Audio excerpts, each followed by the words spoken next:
Hello दोस्तों, आज मैं आपके लिए लेकर आया हूँ चतुर खरगोश और शेर की कहानी की स्टार्ट करने से पहले एक लाइक कर देना और सब्सक्राइब कर देना। तो चलिए कहानी शुरू करते हैं। किसी घने वन में एक बहुत बड़ा शेर रहता था। वह रोज शिकार पर निकलता और एक ही नहीं, दो ही नहीं, कई कई जानवरों का काम तमाम कर देता। जंगल के जानवर डरने लगे कि अगर शेर इसी तरह शिकार करता रहा तो एक दिन ऐसा आएगा कि जंगल में कोई भी जानवर नहीं बचेगा। सारे जंगल में सनसनी फैल गई। शेर को रोकने के लिए कोई न कोई उपाय करना जरूरी था। एक दिन जंगल के सारे जानवर इकट्ठा हुए और इस प्रश्न पर विचार करने लगे। अंत में उन्होंने तय किया कि वे सब शेर के पास जाकर उनसे इस बारे में बात करें। दूसरे दिन जानवरों के एक दल शेर के पास पहुंचा। उनके अपनी ओर आते देख शेर घबरा गया और उनसे गरजकर पूछा, क्या बात है? तुम सब यहाँ क्यों आ रहे हो? जानवर दल के नेता ने कहा, महाराज, हम आपके पास निवेदन करने आए हैं। आप राजा हैं और हम आपकी प्रजा। जब आप शिकार करने निकलते हैं तो बहुत जानवर मार डालते हैं।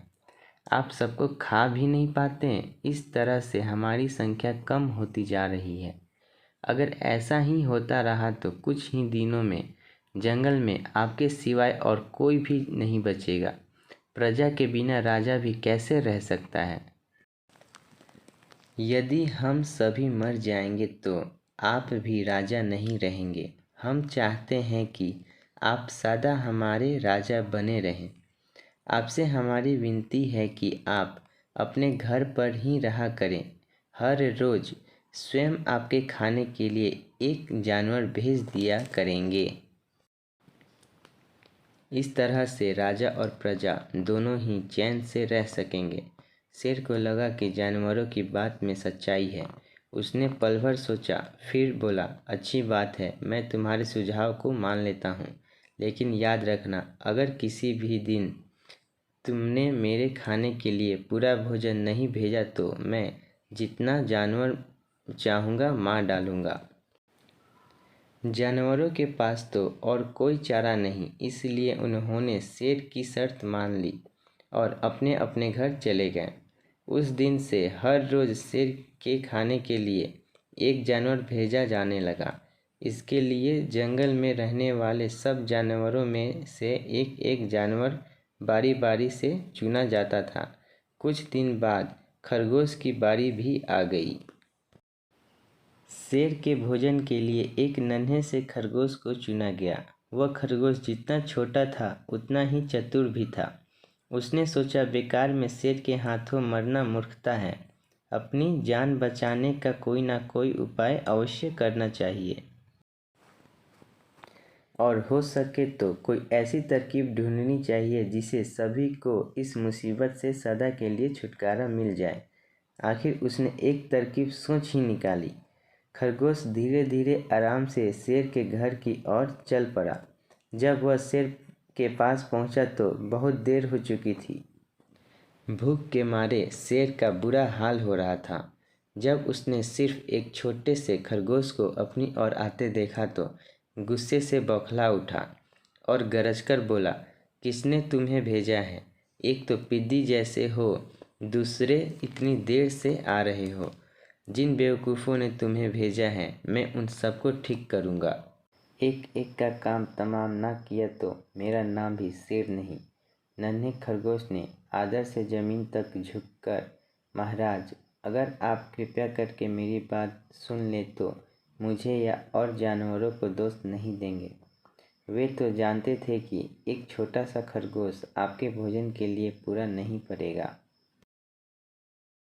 इसलिए उन्होंने 6 खरगोश भेजे थे। लेकिन रास्ते में हमें एक और शेर मिल गया। उसने 5 खरगोशों को मारकर खा लिया। यह सुनते ही शेर दहाड़कर बोला, क्या कहा? दूसरा शेर? कौन है वो? तुमने उसे कहाँ देखा? महाराज, वो तो बहुत ही बड़ा शेर है। खरगोश ने कहा, वह जमीन के अंदर बनी एक बड़ी गुफा में से निकला था। वह तो मुझे ही मारने जा रहा था, पर मैंने उससे कहा, सरकार आपको पता नहीं कि आपने क्या अंधेर कर दिया है। हम सब अपने महाराज के भोजन के लिए जा रहे थे, लेकिन आपने उनका सारा खाना खा लिया। हमारे राजा ऐसी बातें सहन नहीं करेंगे, वे ज़रूर ही यहाँ आकर आपको मार डालेंगे। इस पर उसने पूछा, कौन है तुम्हारा राजा? मैंने जवाब दिया, हमारा राजा जंगल का सबसे बड़ा शेर है। महाराज, मेरे ऐसा कहते ही वह गुस्से से लाल पीला होकर बोला, बेवकूफ़, इस जंगल का राजा सिर्फ मैं हूँ। यहाँ सब जानवर मेरी प्रजा हैं। मैं उनके साथ जैसा चाहूँ वैसा कर सकता हूँ। जिस मूर्ख को तुम अपना राजा कहते हो, उस चोर को मेरे सामने हाजिर करो। मैं उसे बताऊंगा कि असली राजा कौन है। महाराज, इतना कहकर उस शेर ने आपको लिवाने के लिए मुझे यहाँ भेज दिया। खरगोश की बात सुनकर शेर को बड़ा गुस्सा आया और वह बार बार गरजने लगा। उसकी भयानक गरज से सारा जंगल दहलने लगा। मुझे फौरन उस मूर्ख का पता बताओ, शेर ने दहाड़ कर कहा। जब तक मैं उसे जान से ना मार दूंगा, मुझे चैन नहीं मिलेगा। बहुत अच्छा महाराज, खरगोश ने कहा। मौत ही उस दुष्ट की सजा है। अगर मैं और बड़ा और मजबूत होता तो मैं खुद ही उसके टुकड़े टुकड़े कर देता। चलो, रास्ता दिखाओ, शेर ने कहा। फौरन बताओ किधर चलना है। इधर आइए महाराज, इधर। खरगोश रास्ता दिखाते हुए शेर को एक कुएं के पास ले गया और बोला, महाराज, वह दुष्ट शेर जमीन के नीचे किले में रहता है। जरा सावधान रहिएगा। किले में छुपा दुश्मन खतरनाक होता है।